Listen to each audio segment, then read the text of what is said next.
Welcome back. Now, if you're watching this video, I'm going to assume that you have an interest in video games or you have an interest in collecting video games. And if that's the case, you have heard of CEX.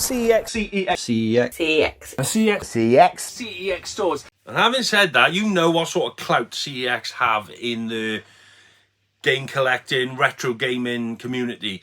Basically, Game was the biggest rival, I think, on the high street. They are no longer taking pre-owned or selling pre-owned, so you cannot get these old retro classics from Game anymore. Not that they did real retro anyway. I think like PS4, PS3 maybe was as far back as they went. Independent shops, there's not a great deal around. There are some, and there are some bangers, but they are so sporadic. Like in my area, there's very little. You know, I need to travel at least an hour to find one, and they are getting fewer and fewer, you know, running costs and things and competing with the internet. It's hard for little independent businesses to stay open nowadays. So they seem to be getting fewer and far between. So CEX have kind of taken advantage of this, and they're like the powerhouse. Now, if anyone wants a game, they go to CEX. Now, the reason for this video, I want another little discussion with you all. I like my little discussion videos, as you know. I want you to imagine the scene. So you're walking up to your local CEX and you're thinking of what games you're going to get and what vouchers you could get and what you can trade in, and the doors are closed. Alright, let's see what this is about. Where the fuck is everyone?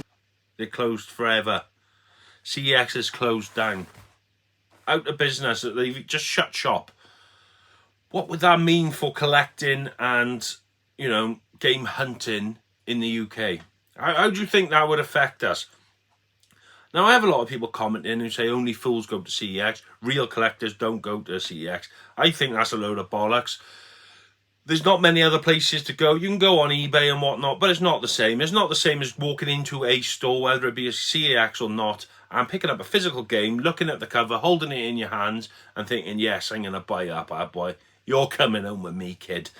There's no better feeling than that. We can all scroll through eBay and stuff like that. It's just not the same.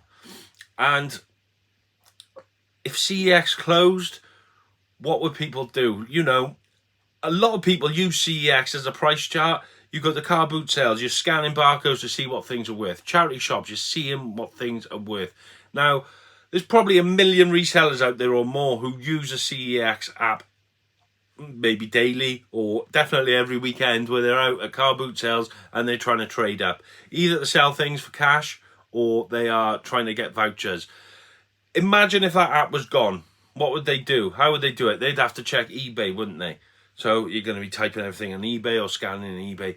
Not a big deal, I know. But I know people who have built massive collections purely off CEX vouchers. So I've got friends now who have £400-500 worth of vouchers because they're buying games or any item, really. It could be an Alexa, Retro Smash TV, just bought an Amazon Alexa.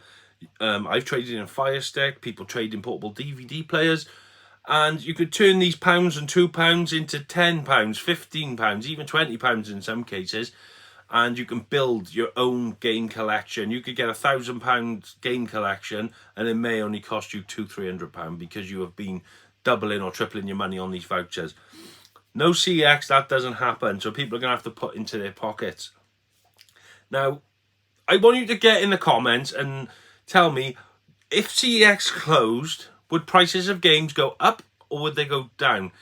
Because CEX is all over the internet. Every YouTuber who talks about gaming, or game collecting rather, talks about CEX. You've got TVM, Retro Ghetto, myself, Retro Smash TV, Gentleman of Games, Retro Rummage. There's so many. Some people's channels are purely built off CEX. Gentleman of Games, for instance, I wouldn't say his channel's completely built off CEX, but his free game collection is mostly down to CEX. Same as Retro Rummage. His is all traded into CEX. Retro Smash TV, he trades a lot in. I trade stuff in time to time. Majority of us do. And, you know, TVM, I think his whole channel is just a CEX channel. If you type in CEX on YouTube, about 20 or 30 TVM videos pop up. If you ask me if CEX closed down, he wouldn't have much of a channel because he wouldn't have any content. That's not hating on him. I'm just like trying to spit facts here. So it would have an impact on us that way. It'd be less content, less game hunting. We wouldn't have a lot to talk about. Like, there's been videos and things made about the new apps. There's been videos about price changes and the way CEX do things, CEX roulette. There would be a lot less content on YouTube for a start. But we all buy games from CEX, we sell games to CEX, and there's always that little thing, oh, eBay's cheaper or CEX is cheaper. Why are you doing this? Why are you doing that? Now, Kale is another YouTuber. He did a video recently because everyone was saying, why are you getting them from CEX? Things are cheaper on eBay. And he did a comparison. I think he did about 10 or 20 games and he compared all the prices.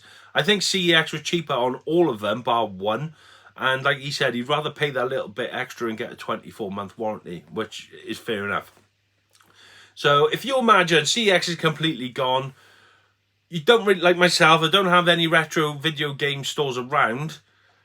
I'm going to have to travel an hour or two every time I want to go hunting. It's not going to happen regularly because I don't have the time. So, you know, that's a 2, 3, 4 hour trip there and back. Don't have the time for that. So we're going to be onto eBay. Now our eBay seller's going to jump on the wagon then of, well, they can't get it from CEX anymore. We can start bumping our prices up. And you're going to have more people scamming because you're going to have all these rare games. And people get scammed now, you know. Oh, I want to buy this game. It turns out it's either broken or it's the wrong game or it just doesn't turn up at all. I think we'd have more of that. Personally, I think some sellers who sell stuff on eBay wouldn't know what to price something for. So if they picked it up from a car boot sale, they'd be like, what do I sell this for now? Obviously, straight away, there's going to be looking at solds on eBay. But after a while, the people are going to just start making up their own prices. And yeah, so I just want you all to jump in the comments. What would happen if CEX closed? Would game collecting and game hunting just come to a ground halt or slow down a lot? Would it fuck up a lot of people's YouTube channels? Would it mess up with your collecting habits? You know, are you collecting with vouchers and saving vouchers? Or would it not make a difference at all? Would it be better for game collecting? Would prices sort of slow down a bit? Because there is a pattern of CEX kind of dictate the market. And if they want to chuck £20 on a game and say, we're not charging £80 for that anymore, we're going to bump it up to 100 quid. It seems that eBay sellers follow suit with that. So if they didn't have CEX doing that, would they still keep their... If they had something for sale for 80 and then CEX bumped the price up, they bump theirs up. But if CEX aren't there, would their price stay the same? So would it help us in that respect? So just get in the comments. Let me know what you think. Leave it in the comments. Hit the thumbs up if you like this video. It's not a great video, I know. We're just chatting. I just want to get a little, I don't know, discussion on the go again, because I had this about buying physical games and I enjoyed it. So leave your opinions down below. I'll see you on the flip side. Hit the subscribe button if you haven't already, and take care of yourselves. Game on. Big respect to the gamer, name of Wayne. In his royal PlayStation reigns the same, and he's got love for the levels, high score or not. But for now, he'll show you why his collection's hot. Wayne Slow! Game set!